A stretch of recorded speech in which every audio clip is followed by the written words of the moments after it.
Okay, Dr. Klaper, you have some information that everyone in the world wants to know. You're one of the very, very few people on the planet that could confidently answer the question of what actually happens when someone does a water fast. There's very, very few people, very, very few, who literally have worked in a water fasting clinic, a medically supervised water fasting clinic, and seen, I don't know what your number is, but I assume it's in the thousands. So the real question we want to know, we don't want to have to do our own trial and error. We want to know, what is the benefit? How what is this? Tell us, what benefit do we get if we do it? How often should we do it? Do we need to go somewhere and do it for 21 or 30 days? Should we do it once a week at home? Should we do it like what? From all your knowledge of water fasting, what could we do to benefit, and should we do it? And does it have to be water? Could it be green juice? So give us the what we could take from it, from your experience. Wow. A powerful question opens up a big, long answer that I'm going to try and compress into a small little cup here. Yes, I was privileged to work on the staff of Dr. Goldhammer's True North Health Center for almost 9 years. And it's a clinic in Northern California that focuses on whole food, plant-based diets, but we also do therapeutic water-only fasting. And over those 9 years, I was one of the chief medical officers there. I supervised several thousand fasts as people went through. That's true. And I am still in awe of the process, and I will explain why in a minute. Let me first turn back the evolutionary clock back a million years or so, back on the African savannas, and our foraging band of ancient hominid ancestors spent most of the days looking for food. And the food they were looking for, actually, despite the mighty hunter myth of the paleo folks that we lived on mammoth meat, the truth of it is most of the calories brought in to the ancient Paleolithic camp were gathered by the women who spent all day gathering up or digging up roots and tubers and harvesting edible grasses and berries. We were carbohydrate, starch burning creatures then. We still are today. And we would live on these easily accessible carbohydrates and natural plant fats, etc. But in those wild times, you can imagine that frequently 4 or 5 days would go by before your foraging band found the next tree with fruit on it, or the next carcass rotting in the sun, wherever they got their calories. And these enforced 4, 5, 6, 7 day fasts were probably the rule. And our bodies adapted to it. And we developed this amazing metabolic ability. Apparently, chimpanzees can't do it, but we can shift into a metabolic gear where we can live off the stored fat on our bodies. And in doing so, as we burn through our stored carbohydrates, our glycogen in about 48 hours, we shift into fat burning.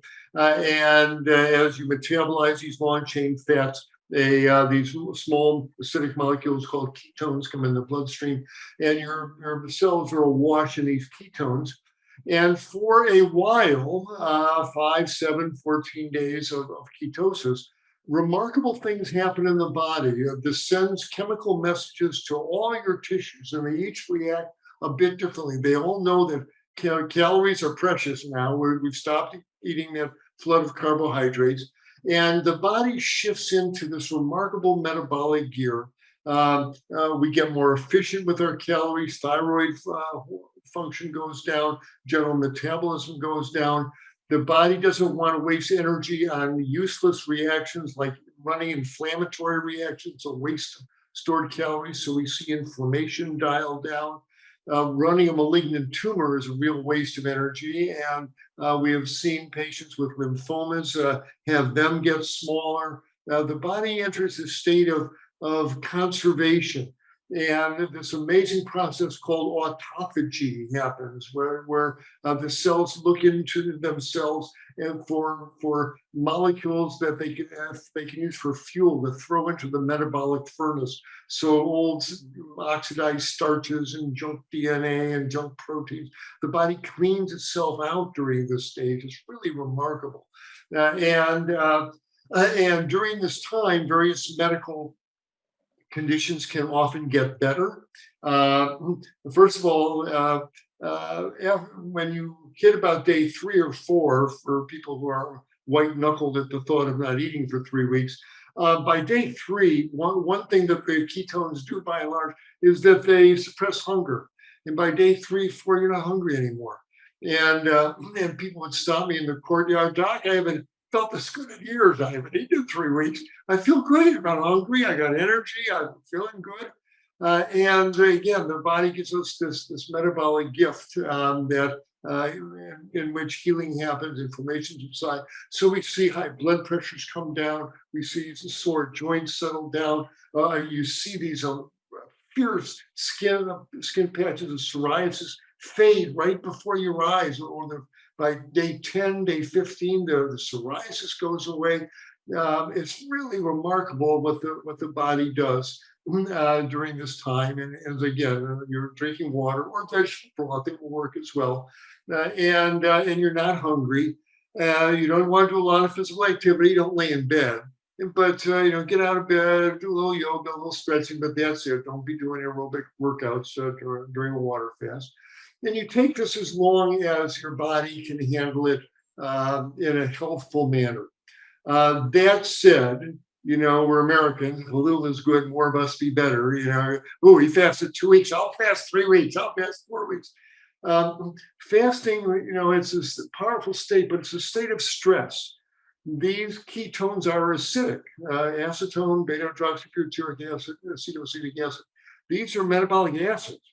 And this is an acid load your body's got to deal with. Your liver's got to deal with it. Your kidneys got to excrete this acid. Your bones got to neutralize these acids. It's a state of stress. And you don't want to stay in it month after month after month. I get concerned about people in these ketogenic diets staying in ketosis week after week after week. As Dr. Popper said, you got a glioblastoma? Absolutely. You got a kid who's seizing every 10 minutes? Yes, consider that. But for the average bear, fasting, it's good for a clean out. Most everybody not on medications can certainly do 5 days at home. Everybody can do a weekend fast on water or vegetable broth, Friday to Monday. That's 3 days. And most people can tack on another couple if you want. 5 days, if you're a basically healthy person, that's as far as you want to go at home. After that, if you start running into nausea or lightheadedness or things that can happen, you want to be in a place where there's people who know what they're looking at and what's serious and what isn't. That's why you go to Dr. Goldhammer's True North, Nathan Gershfeld's clinic down in Orange County, Gracie Ewan's in Pennsylvania, I think she's at. There are fasting centers around. If you're going to be doing a long fast, it needs to be medically supervised. So let me just make it clear. I'm talking about medically supervised fasting. We have interns at True North, and we knock on that door twice a day. Hi. We talk to the person, how you doing? Any lightheadedness, any nausea, you get any headache. We check their vital signs, check their pulse, check their blood pressure. We watch them like a hawk, and we draw their blood once a week. We check their kidney function, their liver function, and if anything says they're starting to run into trouble, they're getting ready to vomit, they're getting so lightheaded they almost passed out going to the bathroom, that's the end of the fast. If their blood tests show their creatinine going up and their kidneys are having a tough time, that's the end of the fast. They can always come back and do another fast, but it's just not worth putting them in any risk. So that's what medical supervision is about. So nobody should be doing these long unsupervised fasts at home. Now, if you're an experienced faster and you've done 7-day fast repeatedly at home, that earns you a little bit of leeway there. But by and large, if you're just getting into it, there's some excellent books on fasting. Dr. Furman's got a good book on fasting. There's good information on the internet. There's a lot of crazy information on the internet. But you put your toe in the water, start with a 2-3 day fast at home, break it on fruit or steamed veggies, and become a student of fasting. So there's medically supervised fasting for official high blood pressure type, diabetes, official medical diseases. You're asking, how about just a tune-up fast once a month, 3-day fast? That's wonderful. I wish everybody would do that. We'd be a healthier country if once a month everybody did a 3-day fast, 4-day fast. And it teaches you something, how dependent we are on this taste orgy, this nonstop gorgeathon that we're into for 5 days. Stop that. And it gives you a better understanding of food and more control over yourself. It's a beautiful thing to do. Just don't make it a marathon. Don't get yourself in trouble. And if you're on medications, you can't stop. In other words, you shouldn't do this on blood pressure pills. They get potentiated. Don't do it if you're taking prednisone. Don't take it if you're taking psychiatric drugs, SSRIs. You should not be doing a water fast. Those drugs get potentiated. And at True North, we stop all drugs. And if they can't, if they're on pills, they can't stop, then they don't do a water fast. They do a juice cleanse, or just raw veggie and steamed vegetable cleanse. And that's okay. It gets them moving in that right direction. So fasting is wonderful. Learn about it, respect it, and I've seen it do amazing things. But as I jump up and down and tell the folks there, if fasting is wonderful, lowers blood pressure, does all these wonderful things, but it's a blip on the screen in your life. What matters is what you eat after the fast. Because if you do this wonderful 21-day fast, lower your blood pressure. But if you go back into the buffalo wings and the burgers and the pizzas, man, Cinderella turns back into a pumpkin within days. It is shocking how quickly all those wonderful changes get reversed. The blood pressure goes up, the joints start hurting, the skin breaks out, the lungs start wheezing. The water fast is a stepping off place to a whole food, plant-based diet. That's where the real healing happens. That's where the magic is. It's not the freaking water fast. It's what you eat after. And you can corollary is no one really needs to water. For the truth of it is, if you just get on a whole food, plant-based diet, and over a few months, you're going to be in the same place if you're done a fast. But it can be helpful as a jump start, as a bridge, as a boost to get those beneficial changes happening. But the magic isn't in the fast, the magic's in the food that you eat afterwards. And is a green juice fast as effective or as a good replacement of sunflower, sprout, and celery juice instead of water? Wow, interesting question. And the reason why it's so interesting, again, reflects back into the ketosis. How many calories do you need to take in before you don't go into ketosis? And the number is, as Dr. Walter Longo is showing us, around 500, 600 calories. If you keep your intake below 500 or 600 calories, you'll go into ketosis and get the advantage, even though, I mean, that's why vegetable broth works, and a dilute green juice would probably work. It's the so-called fast mimicking diet. You're still taking in a few hundred calories, but it's low enough that you go into ketosis. But once you go over 500, 600 calories, and you can do that with depending what's in the green juice. But if you're putting peas and kale and little beets or whatever in there, you can get 500 calories in that glass of juice. And especially if you have 2 or 3 of those glasses during the day, you're cooking along at, it's 800, 900 calories. You're not going to go into ketosis. Now, it's a wonderful thing to do, but just to tighten up the terminology there, at that point, it's not a fast, it's a cleanse. You're not really going into ketosis. So it's a juice cleanse. And they're wonderful compared to what most people eat. I'm all for juice cleanses, but you won't go into ketosis. So it depends what's really in the juice, how dilute it is. But it's a wonderful thing to do. And then just come back into steamed vegetables and vegetable soups after that. Welcome, Dr. McDougall. Nice to see you. Hey, John. Good to see you. You're muted. You're muted, Dr. There you go. Nice to be here. Michael, hello. Pam, how you doing? Good to see you. Like your beard. All right. How about that? I'm finally getting older. All right. It does hurt a bit. Well, at least maybe I'll be under control tonight. Dr. Klaper, just one final question on that. If someone has, from all your experience, if someone has cancer, is water fasting a solution? Does it work? Does it prevent? Does it heal? Is it something that would you if you knew someone that had cancer, would you say you should go on a water fast for 24 days? Oh my. Unfortunately, Stephen, you're asking the wrong person. That's not my expertise. No, Dr. Klaper was asking. Yeah, right. And then I think Dr. Papa wants to say something too. It's a fascinating subject for a number of reasons. And it's not a matter of taking someone who's down to 90 pounds and body shot through with metastatic cancer to put them on a long water fast. You'll just watch them wither away and disappear. That said, however, if the person's got enough flesh on their bones, the cancer cells don't do well in ketosis. Where your stem cells kind of hunker down and protect themselves. Cancer cells can't do that. And what Dr. Longo is showing us and others is that one interesting use for fasting.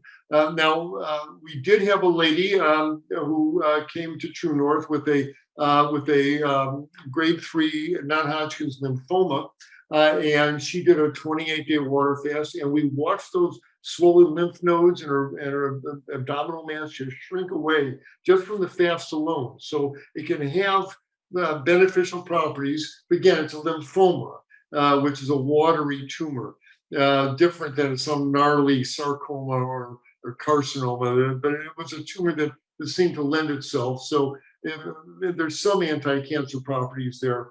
But what we're finding is, as I was implying earlier, that the water fast gives the cells puts the normal cells into a bit of suspended, not animation, but preservation. The stem cells stop multiplying so fast, but the cancer cells can't do that. So then, if you come in with a course of chemotherapy on day 3 or 4 of a water fast, they're finding it works much better. You get a much better response. And I've had patients with breast cancer who are due to have a course of chemotherapy. They don't say anything to the oncologist, but go in on day 2 or 3 of a water fast and see, 1, if you don't have fewer side effects, and 2, if you don't get a better response.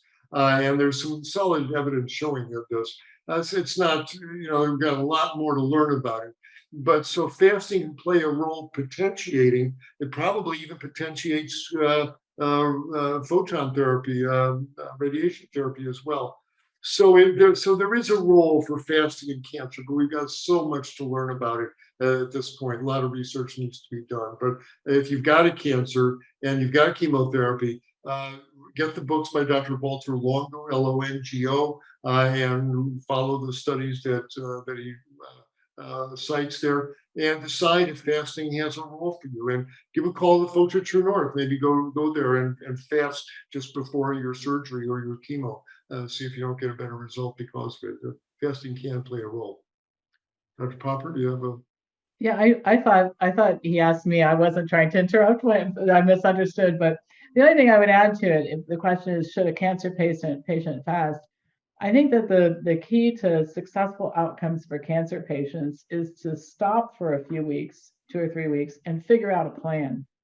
And the reason I say this, in my office for 26 years, I've heard if I'd known then what I know now, I wouldn't have done. And then you can fill in the blank, whatever it is. And it can be for cancer or heart disease or diabetes. The reason it's worse for cancer is because a diabetic who decides to do the wrong thing can change course and probably end up okay. The cancer patient who decides to do the wrong thing, sometimes it costs them their life, right? So it's uber important, in my opinion, to stop and take and really figure out what kind of cancer do you have, how aggressive is it, what kind of time do you have, and then look at outcomes data on everything. And my experience has been working with cancer patients that the best treatment is taking the best of all modalities, And there's a book called Radical Remission by Kelly Turner. I recommend it to every cancer patient and their family. It's a study of 1,000 cancer patients who were terminal, but didn't die and outlived their prognosis, but some of them by 28, 30, 35 years, right?